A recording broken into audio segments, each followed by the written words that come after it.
Let me tell y'all something. This ain't where you come to complain about our problems as a people, then scrutinize every solution. I tweeted about the Asian community, how they have the lowest voter turnout, yet they own a lot of their communities. And then I asked, what do they know about group economics that we don't? And all I got from the black community was excuses, reasons why they were allowed to do that, and the reasons why massa won't let us. Of course, we work hard, but let's not pretend like we don't need help when it comes to financial literacy and business altogether. Are we systematically oppressed? Yes, but what we gonna do about it?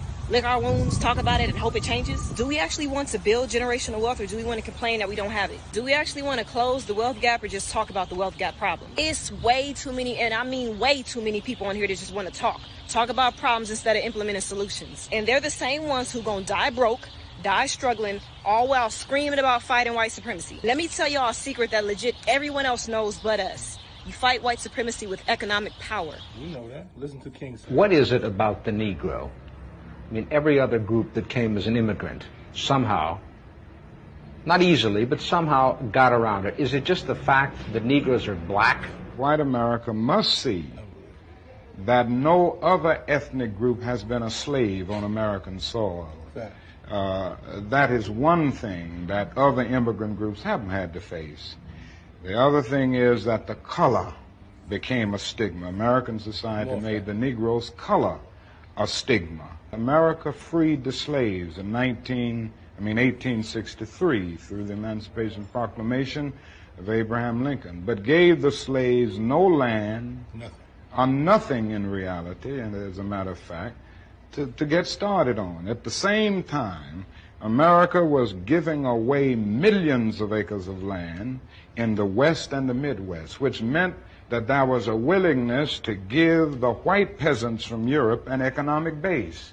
And yet it refused to give its black peasants from Africa, who came here involuntarily in chains and had worked free for 244 years, any kind of economic base. And so emancipation for the Negro was really freedom to hunger. It was freedom to the winds and rains of heaven. It was freedom without food to eat or land to cultivate, and therefore it was freedom and famine at the same time.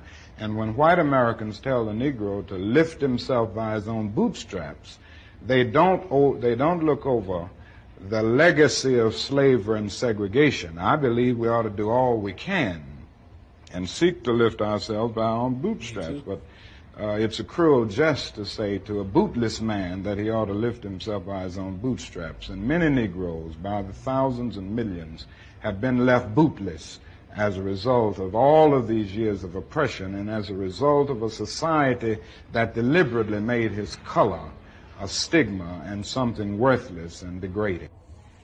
So listen, when we have this conversation, it has to be realistic. You know, I love the sister. She's very empowering, and her mind state is on point. Like, we should be trying to figure it out, but in order for us to figure it out, we have to identify the reality. Black people understand that economic empowerment is the way to beat white supremacy. That's why during the Reconstruction era, we had our own. They took it back from us. They destroyed shit that we had during Black Wall Street.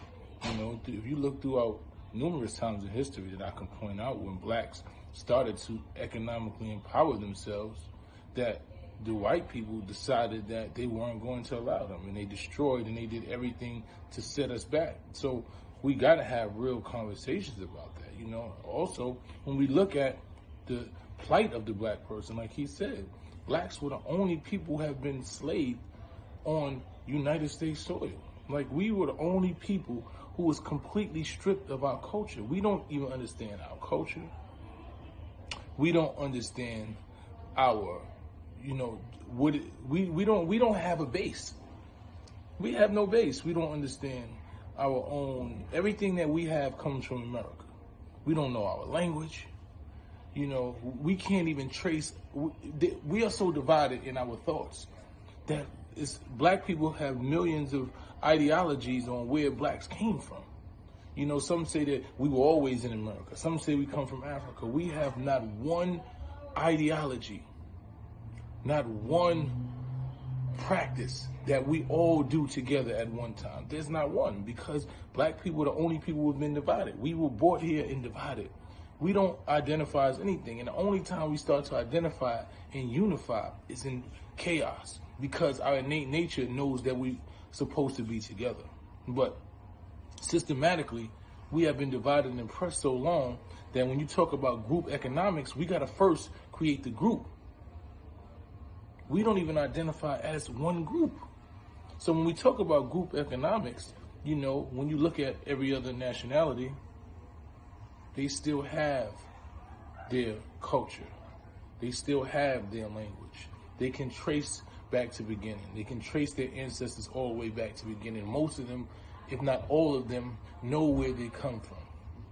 You have black in America who say they're American, who say they're not from Africa, who don't want to be attached to anything that has to do with us. We've been divided so long that we do not even have, we don't have a deity.